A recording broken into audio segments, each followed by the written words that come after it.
You know that feeling?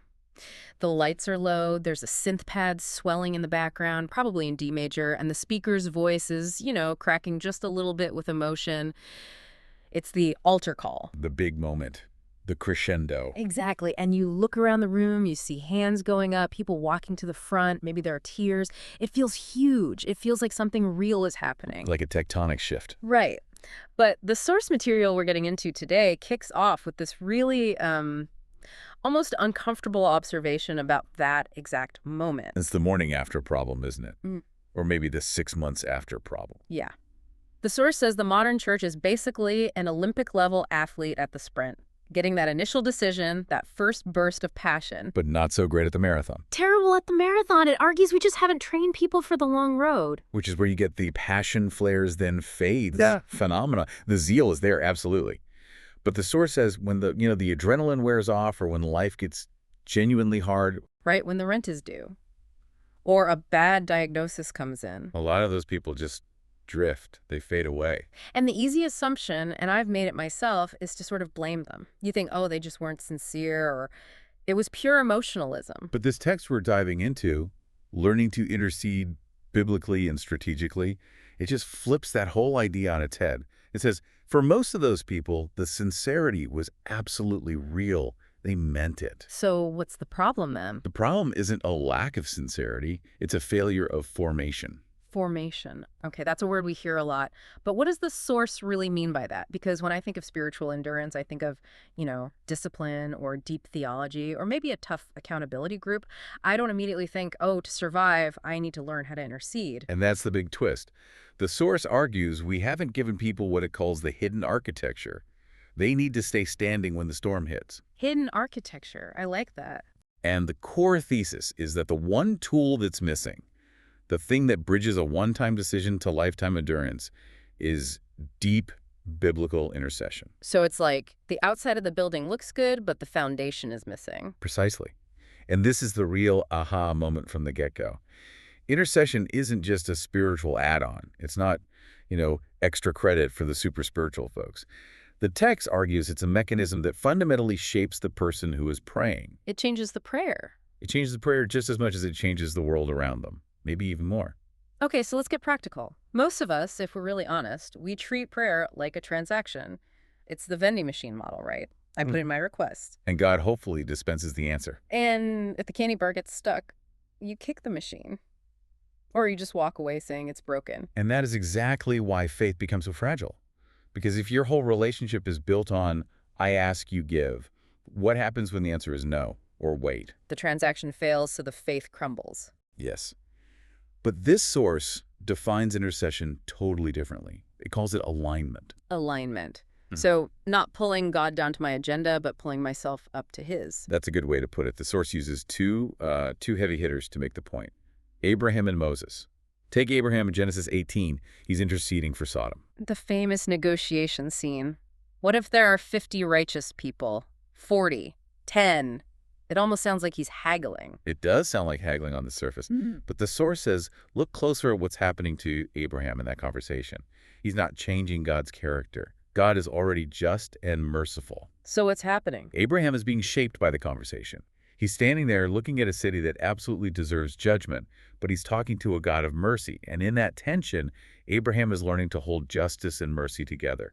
He's aligning his heart with God's. So the prayer wasn't just to save the city. It was to train the patriarch. He walked away different. He did. And then you have Moses. Exodus 32, the golden calf. Oh, the ultimate crisis. Total disaster. The people build an idol while he's up the mountain.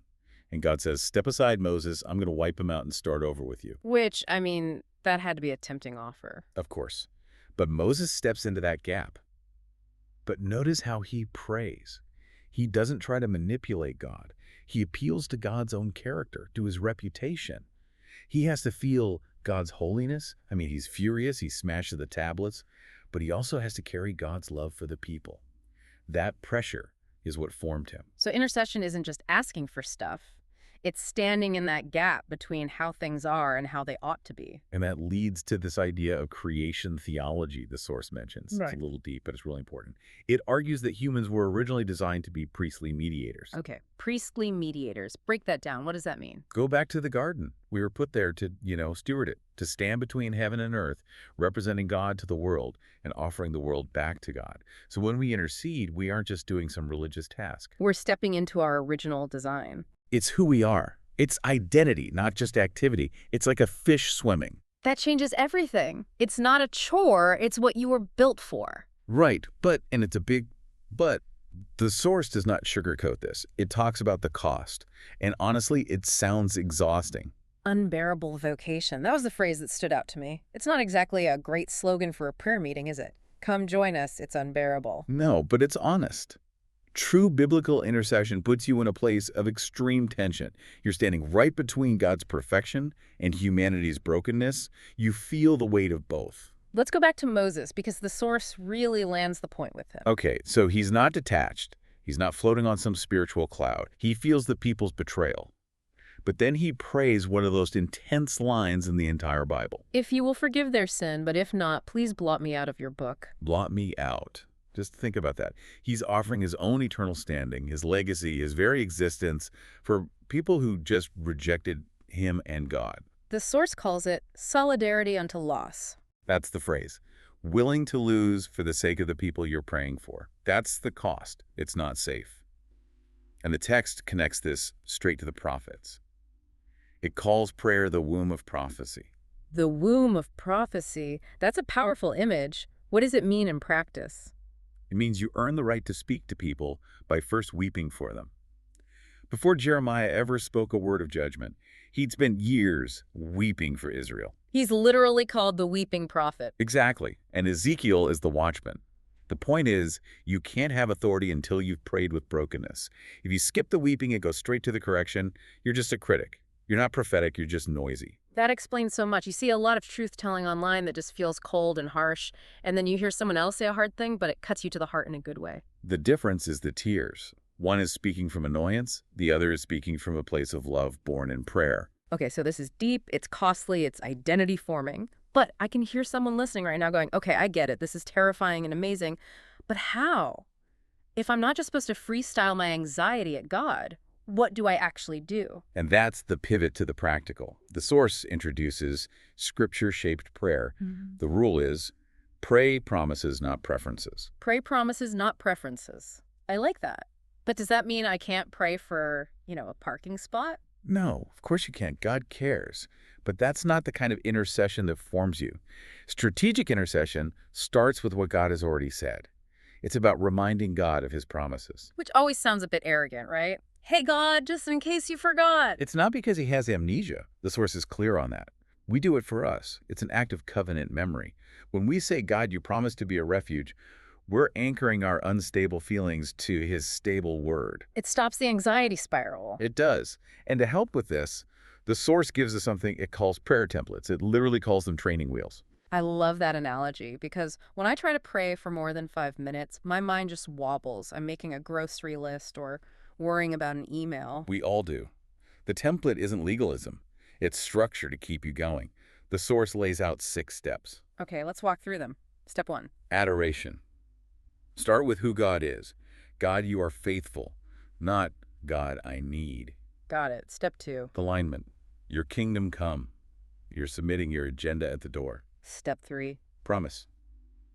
Now you open the book. Find a scripture and stand on it. Lord, it is written. So now we're anchored. Right. Then step 4, intercession. Now you bring the needs of others, your community, the nations. And step 5, this is the hard one. Listening.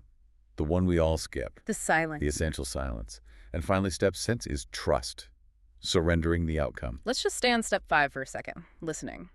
The source calls it a countercultural discipline, which feels like an understatement. Because prayer is a dialogue, not a monologue. If all we do is talk, we're just leaving God a voicemail. We have to have silence to learn to distinguish his voice from our own anxiety. Discernment. You can't hear if you're always talking. Right. And there's another layer to this. The hidden years. The hidden years, you mean those seasons where it feels like nothing is happening, like God's on mute? Yes, the discipline and delay. Think of David. He's anointed king, and then he goes back to the sheep for years. That's gotta be brutal. You're the king, but you're still cleaning up sheep manure? Or Joseph. He has these epic dreams of ruling, and the next thing you know, he's in a prison cell for years. Even Jesus, we forget this, 30 years in Nazareth, just Yeah. being a carpenter, 30 years of silence before 3 years of ministry. Exactly. But the story says waiting is not passive resignation. It is active faithfulness. Mhm. Those hidden years are where character is forged. And then it makes this bold claim. If you can't wait in prayer, you won't last in mission. Oof. That hits hard. Because mission is slow. It's messy. If you need that altar call high every day, you will burn out the second it gets hard. The hidden years teach you to work when no one is clapping. We want the platform, not the pasture. But the shepherd is made in the pasture. That's it. And once we learn that, the source says to look outward, to the nations and peoples. The final pivot, going global. And this is where it gets strategic. Moving beyond a vague, God bless the world, to informed covenantal prayer. The masterclass is Daniel chapter 9. Okay, set the scene. Daniel in exile. He's an old man in Babylon. He's been serving pagan kings his whole life. And he's reading the scrolls of Jeremiah and realizes the 70 years of captivity are almost up. He sees the finish line. He knows the promise. But he doesn't just sit back and wait. He prays the prophecy into being. He activates it. And look at his prayer. It's a mix of confession and covenant hope. He says, we have sinned. Notice we. Daniel was a righteous man, but he identifies with his people. That solidarity thing again, he's not praying at them. He's praying with them. Exactly. And then he pivots to hope.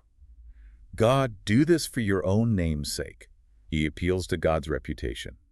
That's strategic. And it leads to that verse from Ezekiel 22.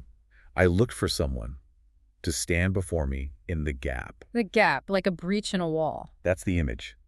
The gap is where institutions fail, where justice is gone, where there's pain. And God is looking for someone to physically and spiritually stand in that space. To be the bridge, it's not about filling a seat on Sunday. It's about filling the gap during the week. That's what the source is saying. Wow. Okay, so let's bring this all back. We started with the altar call versus the long road, with passion that fades. And we've seen the solution isn't just trying harder. It's being formed deeper through this kind of costly, scripture-shaped, patient prayer. From transaction to formation. And the real so what here is that the goal of prayer isn't just getting answers. We judge prayer by, did I get what I wanted? But the real goal is becoming a person of endurance. The source puts it so well.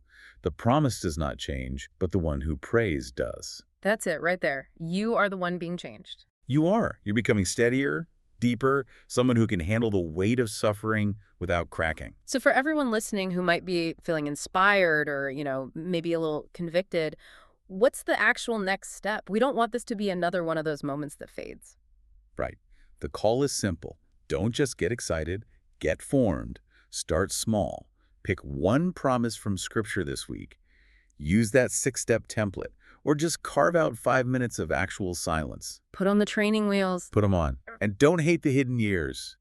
If you're in a season of waiting, treat it like a classroom, not a waiting room. A classroom, not a waiting room. That's good. That changes everything. It does. And I'll leave you with the question the source ends with, which is just, it's haunting. It asks, what would change if our prayers shaped people as deeply as our sermons do? That is a huge question. What would our communities even look like? Listen, thanks for taking us through this. It was heavy, but really necessary. My pleasure. We'll see you next time.